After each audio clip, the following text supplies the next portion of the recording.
फरीदा सुत्या तेरी दाढ़ी आया पूर अग्गा नेड़े आ गया अग्गा नेड़े आ गया पिछे रह गया दूर चढ़ फरीदा कोटे उठे वेख घर घर लगी अग चढ़ फरीदा कोटे उठे वेख घर घर लगी अग तू समझी मैं दुखी हां इत्थे दुखी सारा जग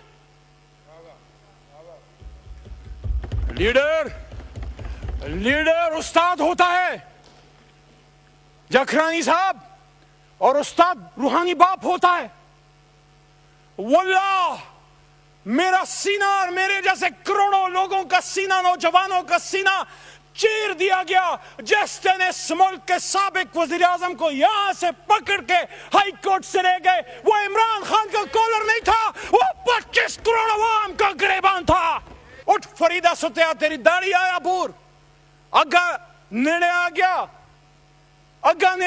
पिछे रह गया दूर चढ़ फरीदा कोटे उठे वेख घर घर लगी अग चढ़ फरीदा कोटे उठे वेख घर घर लगी अग तू समझी मैं दुखी हां इत्थे दुखी सारा जग लीडर उस्ताद होता है जखरानी साहब और उस्ताद रूहानी बाप होता है वल्लाह मेरा सीना और मेरे जैसे करोड़ों लोगों का सीना नौजवानों का सीना चीर दिया गया जिस ने इस मुल्क के साबिक वजीर आजम को यहां से पकड़ के हाई कोर्ट से ले गए वो इमरान खान का कॉलर नहीं था वो 25 करोड़ अवाम का गिरबान था बिस्मिल्लाहिर्रहमानिर्रहीम सो टाइम 5 मिनट था आप बोल लें थोड़ा सा दीजिएगा रूल्स के मुताबिक एडवाइजरी के मुताबिक बोलें अली उमर खान जी बहुत शुक्रिया बिस्मिल्लाहिर्रहमानिर्रहीम अल्लाहुम्मा सल्ली अला मुहम्मदिन व अला आलि मुहम्मद। ये मेतला साहब कह रहे हैं दोबारा रिक्वेस्ट है तू कादिर व आदिल है मगर तेरे जहां में ये तल्ख बहुत बंद है मजदूर के औकात किसने कहा मेतला साहब नहीं मैं उस इलाके से ताल्लुक़ रखता हूँ जनाबे डिप्टी स्पीकर साहब जो किसानों का देश है मेरे बाप दादा किसान रहे हैं हाँ साथ पढ़ लिख गए दादा मेरे अलीगढ़ चले गए वहाँ से अलीगढ़ तहरीक मुस्लिम लीग पाकिस्तान का बनना सारा तो पॉलिटिक्स आ गई ख़ानदान में लेकिन बुनाई तो पे किसान है और छोटे किसान हैं कोई बड़े लैंडलॉर्ड नहीं है जनाबे डिप्टी स्पीकर साहब 12-13 साल से यहां बजट्स में मैं स्पीच कर रहा हूं और मेरी हर बजट में यह बात होती है कि अपोजिशन कहती है बुरा बजट है हुकूमत उसकी डिफेंस करती है लेकिन एक बुनियादी नुक्ते पे हम नहीं आते और वो ये है जिस दिन हम इस नुक्ते पे आ गए ये पाकिस्तान वो पाकिस्तान बन जाएगा जिसके लिए 27 रमजान अल मुबारक को हुजूर नबी करीम सल्लल्लाहु अलैहि वसल्लम के रूह के फैज से ये मुल्क हमें मिला था और वो ये कि बजट जब हम गैर सूदी बनाएंगे जब तक सूद से ये मुल्क निकलता नहीं है तब तक हम वो बजट नहीं बना सकते जिससे मजदूर खुश हो वो मजदूर जनाबे डिप्टी स्पीकर साहब उसका ये हक तो है ना कि जिस फैक्ट्री में वो इस सख्त गर्मी में 45, 46, 47 की डिग्री है इस वक्त मुल्तान में इस वक्त राजनपुर साइड पे इस वक्त फैसलाबाद में गर्मी है सियालकोट में गर्मी है वो जो पसीनों मजदूर जो उसमें पसीनों में डूब जाता है और जब वो रात को निकलता है और अपने फैक्ट्री मालिक को नए मॉडल की मर्सिडीज बेंज एस क्लास में प्रोटोकॉल में निकलता हुआ जाता हुआ देखता है उतना तो उसका हक है ना कि आने वाली ईद में अपने बच्चों को कम से कम नए कपड़े तो दे सके। बेशुमार ऐसे लोग हैं जो इस वजह से बाजार नहीं जाते कि बच्चों को अगर साथ ले गया तो वो नए जूते मांगेंगे। बेशुमार ऐसे नौजवान हैं जो अपनी मां की आधी दवाई लेके आते हैं क्योंकि उनके पास आधी दवाई के पैसे हैं। मैं खुद इस चीज को फेस करके ये बात कर रहा हूं। मैं ये नहीं क्लेम करता कि मेरे पास खाने पीने को कुछ नहीं, लेकिन इंसान पे हर तरह का वक्त आता है। मुझे याद है जब मेरा वालिद मौत और जिंदगी की कश्मकश में था और मजबूरन मुझे सरकारी अस्पताल से पेशावर में एक प्राइवेट अस्पताल ले जाना पड़ा क्योंकि वेंटिलेटर की सहूलत सरकारी अस्पताल में नहीं थी। मुझे उस दिन पता लगा कि जेब में पैसे होने कितनी जरूरी हैं। हम यहां बड़ी बड़ी बातें करते हैं, लेकिन उस मजदूर का नहीं सोचते, उस किसान का नहीं सोचते कि जिसकी रात को जब ओले पड़ते हैं और उसकी तंबाकू की फसल तबाह हो जाती है, या उसके खेत खलियान को जब आग लग जाती है, इस मुल्क में क्या कौन सा सिस्टम है जो किसान को रिलीफ दे, जो मजदूर को रिलीफ दे। शहादतें भी बहुत देख ली, सिविलियंस की भी देख ली, फौजियों की भी देख ली, लेकिन आज अगर आप मेरे से पूछें, ये इस वक्त पार्लियामेंट जिसके ऊपर अल्लाह के 100 नाम है और माथे पे ला इलाहा इल्लल्लाह मोहम्मद रसूलुल्लाह लिखा हुआ है, ये एक मरसिया पढ़ रहा है जनाब डिप्टी स्पीकर साहब। मरसिया किस चीज का मरसिया? जमहूरियत का मरसिया जनाब डिप्टी स्पीकर साहब। और उसका सबूत यह है कि अगर हमारी जमहूरियत जिंदा होती तो मोहतरमा बेनजीर शहीद ना होती। अगर हमारी जमहूरियत जिंदा होती तो इमरान खान गोलियां खा के 650 दिनों से जेल में ना होता। अगर हमारी जमहूरियत जिंदा होती, मुझे अच्छा लगे या बुरा, लेकिन है अपनी जमात का लीडर है नवाज शरीफ, मुल्क छोड़ के उसको बाहर ना बैठना पड़ता।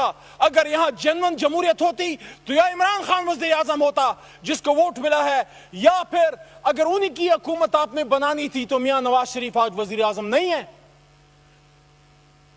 क्या वजह है कि हर दौर में किसी लीडर की मां या बहन को जेल के बाहर बैठना पड़ता है?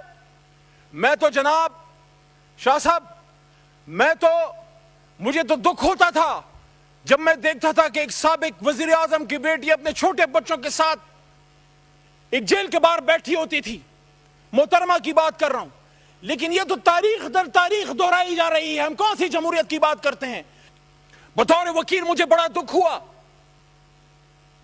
आज हमने क्या हालत कर दी उस जमहूरियत की। मेरा बेटा वकालत पढ़ रहा है, मैंने भी वकालत पढ़ी, और मेरी ख्वाहिश है कि मैं इंजीनियरिंग के बाद आया हूं।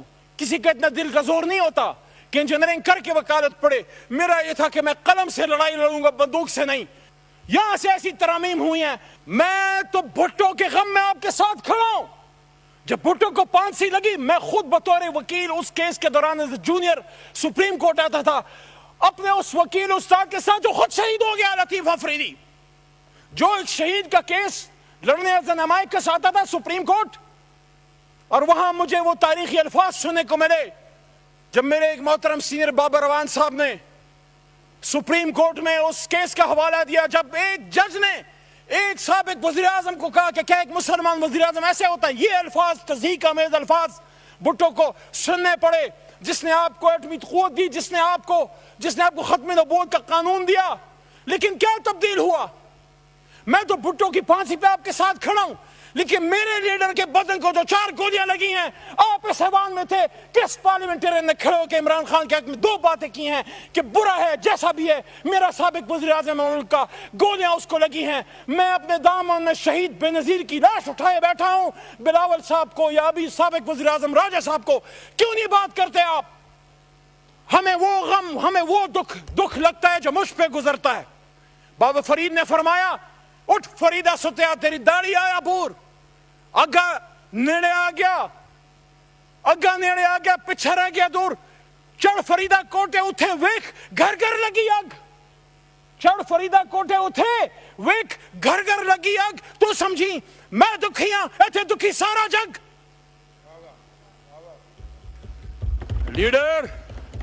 लीडर उस्ताद होता है जखरानी साहब, और उस्ताद रूहानी बाप होता है।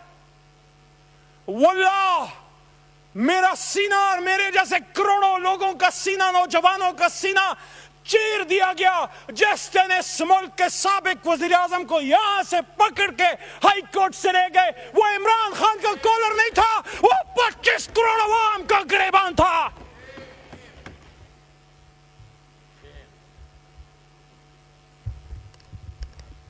नकार खाने में तोती की आवाज। बिल्कुल गलत हुआ, गलत को गलत कहेंगे, वो गलत था। लेकिन अगर वो गलत था तो 650 दिनों से इमरान खान की जेल सही कैसे हो गई?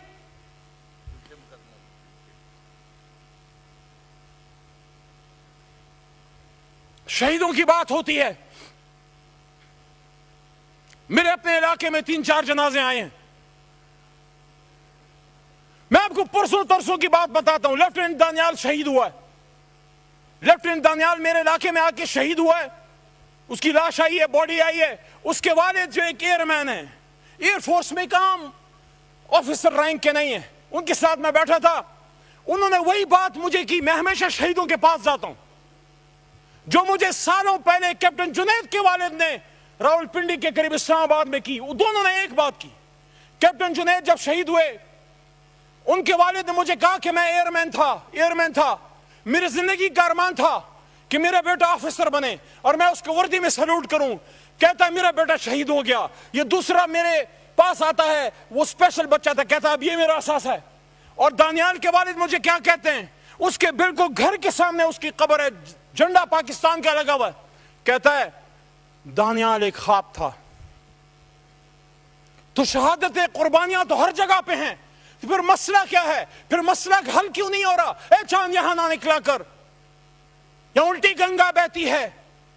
اس دیش میں اندھے حاکم ہیں, نہ ڈرتے ہیں, نہ نادم ہیں, نہ لوگوں کے وہ خادم ہیں. یہاں پہ کاروبار بہت, اس دیش میں گردے بکتے ہیں. کچھ لوگ ہیں علی شان بہت, اور کچھ کا مقصد روٹی ہے. اے چاند یہاں نہ نکلا کر. یہ دیش ہے اندھے لوگوں کا. لیکن ہمارا اللہ کیا کہتا ہے؟ وہ کہتے ہیں وَلَا تَقْنَطُوا مِن رَحْمَتِ اللَّهِ. ہم نے مایوس نہیں ہونا, ہم نے اپنی جمہوریت سے مایوس نہیں ہونا. ہم نے سٹینڈ لینا ہے, غلط کو غلط کہنا ہے, صحیح کو صحیح کہنا ہے. ہمارا لیڈر پیغمبر نہیں ہے. پیغمبر ایک ہی ہے جو وہاں آخری, جو وہاں گنبد خضرا کے نیچے وہاں موجود ہیں. باقی سب انسان ہیں. غلط کو غلط کہو یار. ہم سب لیڈرز ہیں. یہاں جو آتے ہیں پیچھے آپ کے بھی لاکھوں لوگ ہیں. آپ غلط کو غلط کہو گے تو لیڈرشپ بھی ٹریک پہ رہے گی. لیڈرشپ کے ساتھ مضبوط رہو. کبھی کسی کو اپنے لیڈر کو دغا نہیں دینی چاہیے, لیکن اپنے اندر عمری صفت پیدا کرو. سب کو, پاکستانیوں کو میں کہہ رہا ہوں, جس طرح حضرت عمر فاروق رضی اللہ تعالیٰ عنہ کے سامنے ایک صحابی کھڑے ہو گئے اور انہوں نے کہا کہ آپ نے 2 چادریں لی ہیں اور ہمیں تو صرف ایک ملی ہے. تو انہوں نے پھر اس کی وضاحت دی. جب ہم اپنے اندر سیلف اکاؤنٹیبلٹی کا کلچر پیدا کریں گے, دوسرے کی طرف ایک انگلی کرتے ہو, 3-4 اپنی طرف ہوتی ہیں, وہ ہم نہیں دیکھتے. میرے دوستو, میرے پاکستانیوں, جناب ڈپٹی سپیکر صاحب, اپنے گفتگو کے اختتام کی طرف میں آج یہی کہنا چاہتا ہوں, اگر صرف ملک چلانا ہے تو چل رہا ہے, جمہوریت کے بغیر بھی چل رہا تھا.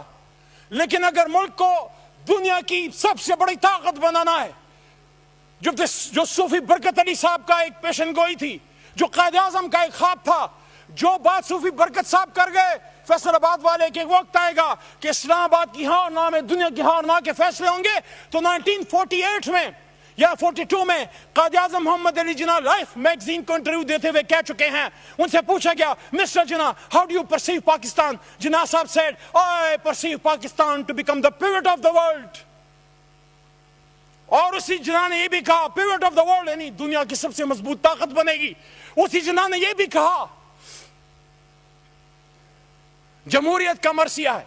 انہوں نے یہ بھی کہا, آخری 1-2 منٹ بس, میرے خیال میں وقت ختم ہو رہا ہے. انہوں نے یہ بھی کہا سٹاف کالج کو, آئی تھنک 14 جون 1948 کو, انہوں نے کہا کہ it is we the civilians who are going to make the policies. الفاظ کمی بیشی ہو سکتی ہے.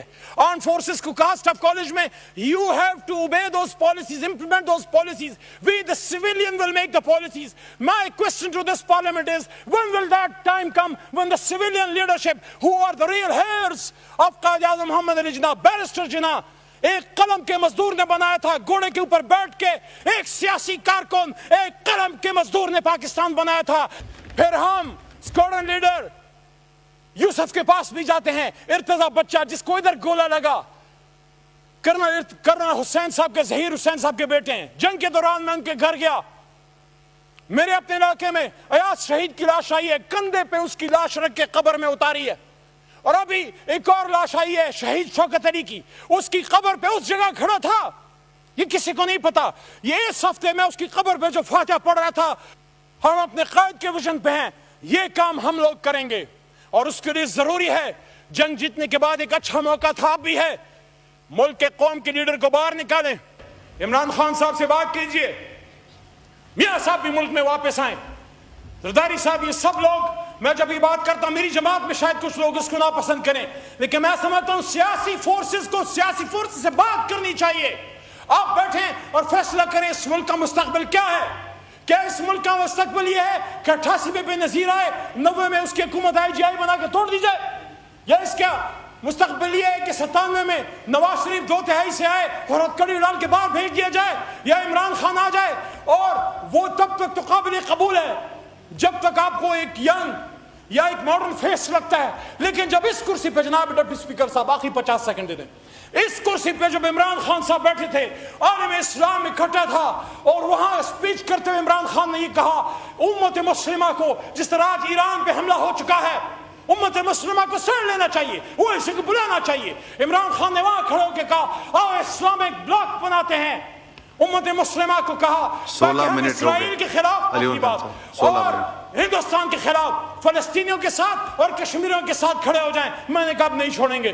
جب بھٹو نے اسلامک بلاک کی بات کی، پین اسلامزم، اس کو فارغ کیا. جب عمران خان نے پین اسلامزم کی بات کی، اس کو فارغ کیا. یہی گناہ ہے اس آدمی کا، مدنی ریاست کی بات کرنا، پین اسلامزم کی بات کرنا، اور امریکہ میں جا کے کھڑے ہو کے یہ کہنا وی ول فائٹ، انشاءاللہ وی ول فائٹ. پاکستان پائندہ باد.